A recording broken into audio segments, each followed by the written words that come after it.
solemnly swear that you will faithfully execute the office of President of the United States and will, to the best of your ability, preserve, protect, and defend the Constitution of the United States. So help you God. I, Franklin Delano Roosevelt, do solemnly swear that I will faithfully execute the office of President of the United States and will, to the best of my ability, preserve, protect, and defend the Constitution of the United States. So help me God.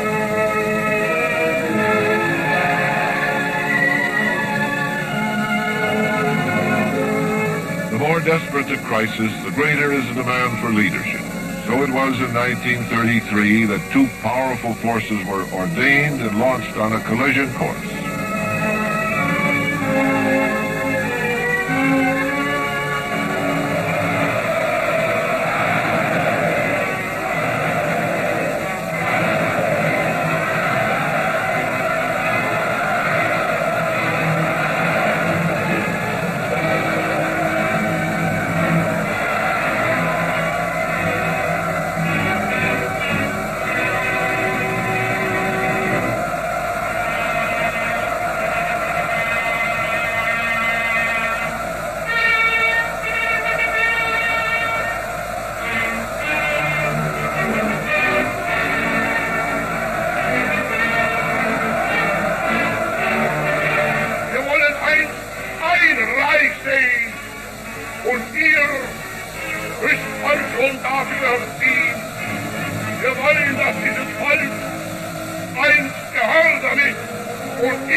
This is a story of two men ascending to power at virtually the same moment in history.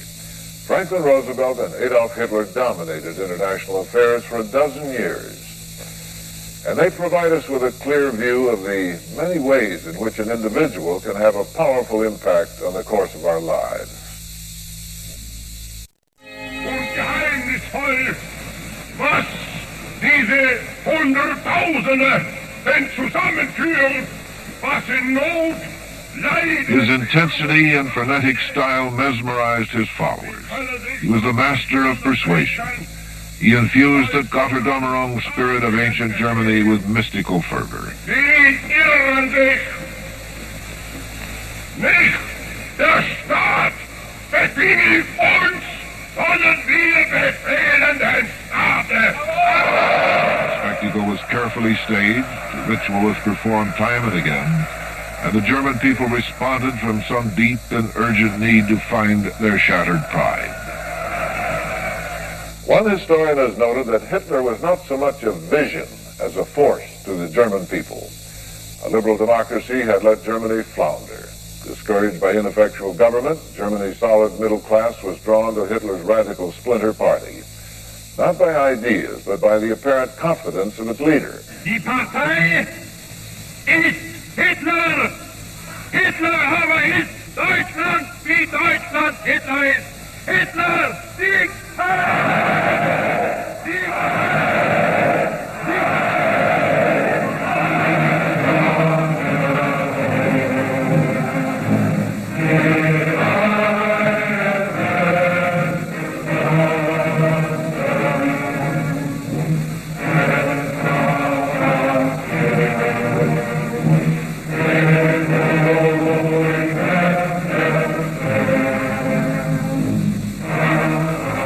To understand the rise of Adolf Hitler, it is necessary to start in November 1918.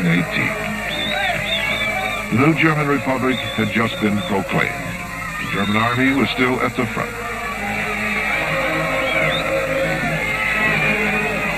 A young army corporal named Adolf Hitler believed that Germany was betrayed at the Versailles Peace Conference by politicians he called the November criminals. Hitler denounced the treaty as a stab in the back and dismissed it as only a scrap of paper. At the end of the war, German troops were in France and in Belgium, and Germany itself was victorious in the East, having defeated the Russians.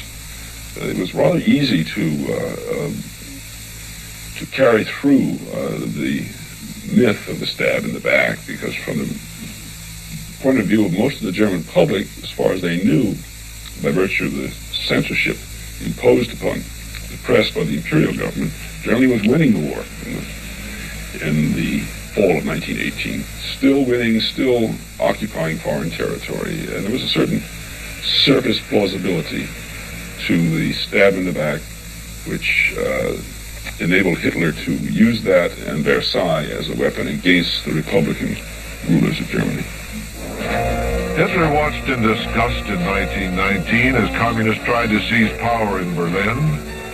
The Spartacus revolt was supplied with money and weapons from the Soviet embassy. Bolsheviks believed the time was ripe for a revolution in Germany. The fragile new Weimar Republic was on the verge of collapse.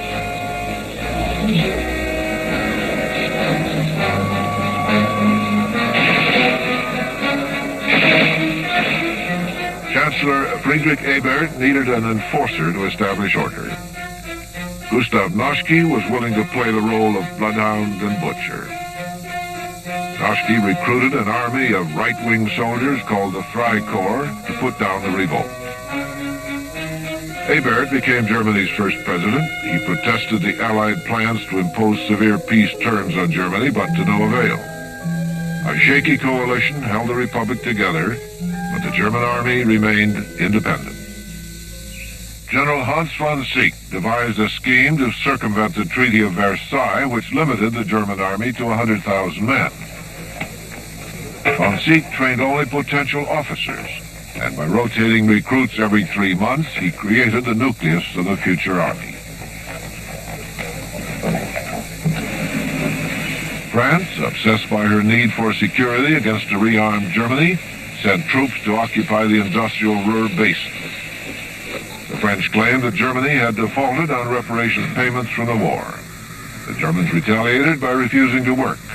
The economy collapsed.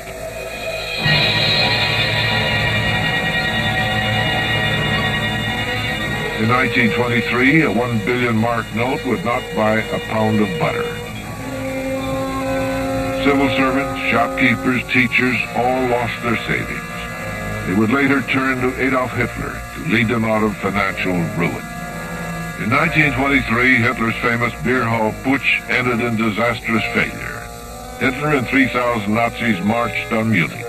Von Zieck's troops fired into the mob, killing 16 Nazis. Hitler was arrested and tried for treason. He was sentenced to 5 years in prison, serving only 9 months.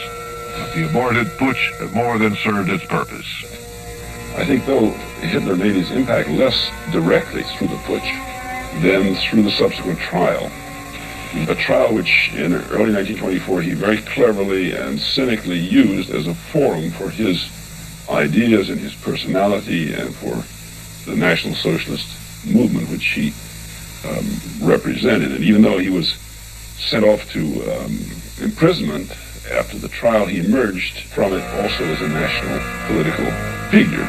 And I think it was at that point probably that he reached the consciousness of most people. Hitler's outbursts about economic strangulation were momentarily stifled. Chancellor Gustav Stresemann accepted the terms of the American Dawes Plan, which allowed Finance Minister Schacht to prop up Germany's economy and flagging spirits.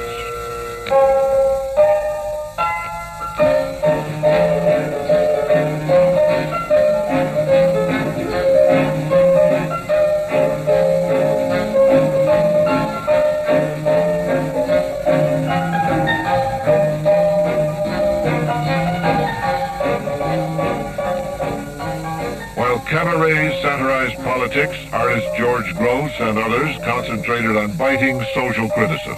The arts were angry.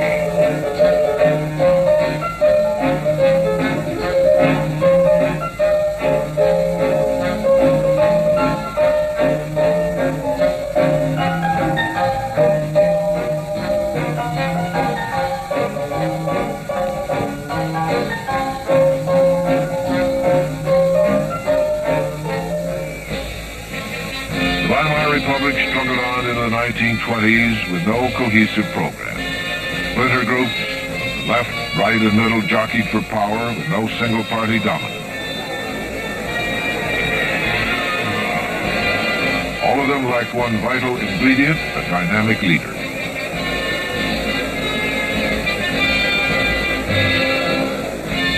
Waiting in the background was a patient Adolf Hitler, convinced that the sham of democratic elections would fail. Germany made a pretense at democracy, but few politicians understood it. They had never really tried it before. Splinter parties continued fighting each other. In 1928, Hitler and his brown shirts could only manage to win 12 seats in the Reichstag. He knew that it would take more than elections to bring him to power. Then came the crisis he had been waiting for, the World Depression of 1929. Unemployment rose to nearly 5 million. In the 1930 elections, the Nazis surged to respectability. They polled 6.5 million votes, becoming the second largest party in Germany. The Communists also made big gains.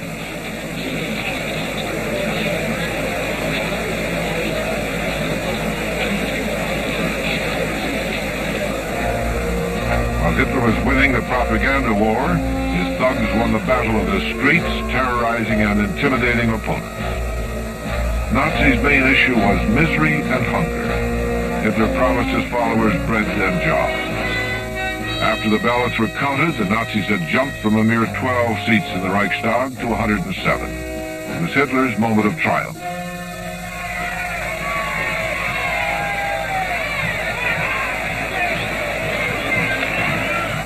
In America, President Herbert Hoover believed that somehow the American spirit by itself would rally the country past the crisis of depression.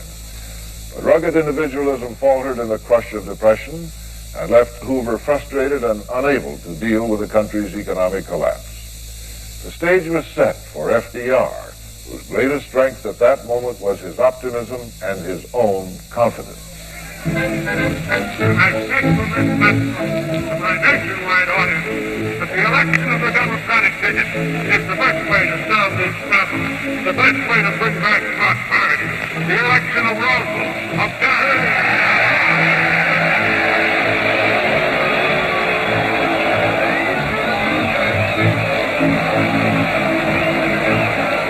Let us all here assembled constitute ourselves prophets of a new order of competence and of courage. This is more than a political campaign. It is a call to arms. Give me your help not to win votes alone, but to win in this crusade to restore America to its own people.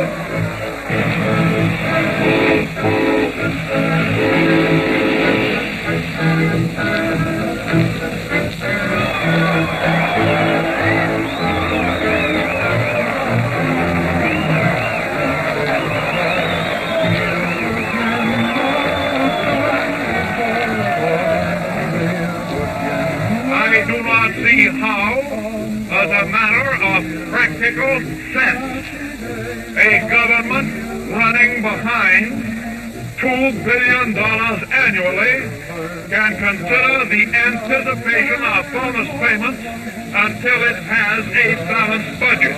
All the town, the world all is now. Happy days are here again. Franklin Delano Roosevelt was the tonic that America needed during the Depression. Brimming with confidence, he was cheerful and compassionate. He cared about, in his words, the forgotten man at the bottom of the economic pyramid. Rotten was his school, privilege his class. His patrician legacy was to help the less fortunate. Rotten prepared him for the inevitable next rung on the ladder of success, Harvard University. Young FDR had the credentials to do anything he wanted in life. At Harvard, he became an editor of the Crimson and devoted much of his time to crusades for campus reforms. He had position, wealth, and a sense of duty. In 1907, Vienna was the imperial city of Europe, the crown jewel of the Habsburg Empire. When he was 17 years old, Adolf Hitler left home in Linz, Austria, to pursue a career in art. The prestigious Vienna Academy rejected Hitler, saying he had no aptitude for painting. Vienna's community of Jewish artists and her intellectuals would become Hitler's twin hates.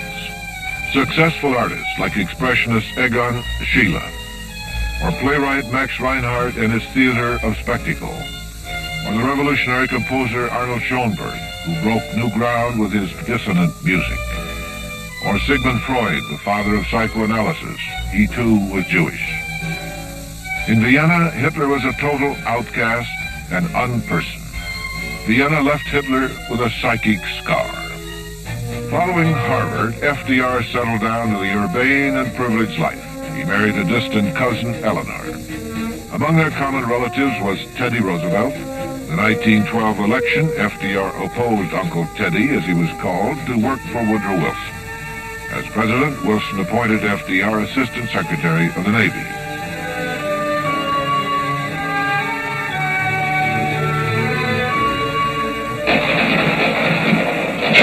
The First World War left twice-decorated, temporarily blinded Corporal Hitler dedicated to avenge what he considered the betrayal of the German army. The 1921 polio epidemic left FDR a cripple for life. His suffering seemed to strengthen his character. The Nazis turned Hitler's humble beginnings into an asset and identified him with a struggling middle class. His war experiences gave him a volatile theme for the 1932 elections, the betrayal of Germany. There were 5 elections that year. Governments and chancellors changed regularly. None had a majority, and none could restore order. Hitler's brain trust was concerned over serious losses in the November 1932 elections. The excesses of Nazi bullyism had alienated many voters. The chaos that Hitler created in the streets would pay off behind the scenes in the power politics of Germany. Through bluff, intrigue, and agitation, Hitler forced Chancellor von Papen to resign. Von Papen struck a deal that would make Hitler Chancellor and von Papen Vice Chancellor in a coalition government. On January 30th, 1933, Hitler became Chancellor of Germany. But he still did not control the Reichstag, Germany's parliament. Then, on February 27th, 1933, the Reichstag burst into flames. In less than 1 hour, the inside of the building was gutted. Chancellor Hitler rushed to the scene with Goebbels. Goering, who headed the police, blamed the fire on the communists. In a showcase kangaroo trial, a half-witted Dutchman, Marinus van der Lubbe, confessed that he alone had set the fire and admitted that he was a communist. The Nazis forced President Hindenburg to sign an emergency decree against communist acts of violence endangering the state. It suspended all civil liberties and gave Hitler unlimited police power. Hindenburg, the aging militarist, had conspired with von Papen to name Hitler Chancellor, confident they could control him. They were wrong. In time, Hindenburg would bow to the man he called the Bohemian Colt. The Nazis never won a majority in any of the elections which they contested. However, it is important to note that Hitler was not voted into power by a majority of the German people.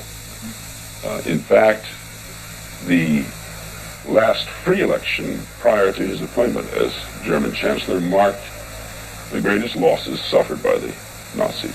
In November of 1932, in the last election before Hitler's appointment as Chancellor, the Nazis lost more than 2 million votes and had their delegation in the National Parliament severely reduced.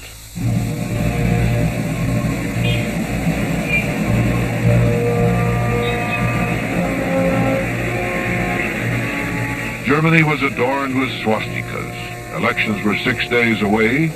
Hitler was Chancellor, but without a parliamentary majority. By the time the ballots were issued, it was clear the Nazis would not gain control of Parliament. Hitler ran unopposed for Chancellor, but open voting took place for seats in the Reichstag. The Nazis mustered 288 seats. They failed again to win a majority.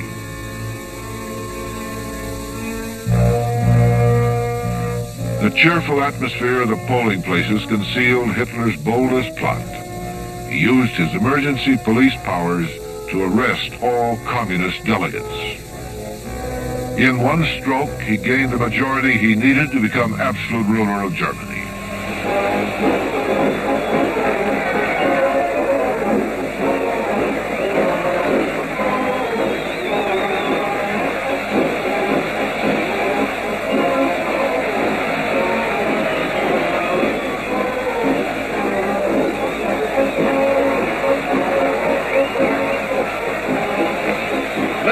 Assert my firm belief that the only thing we have to fear is fear itself.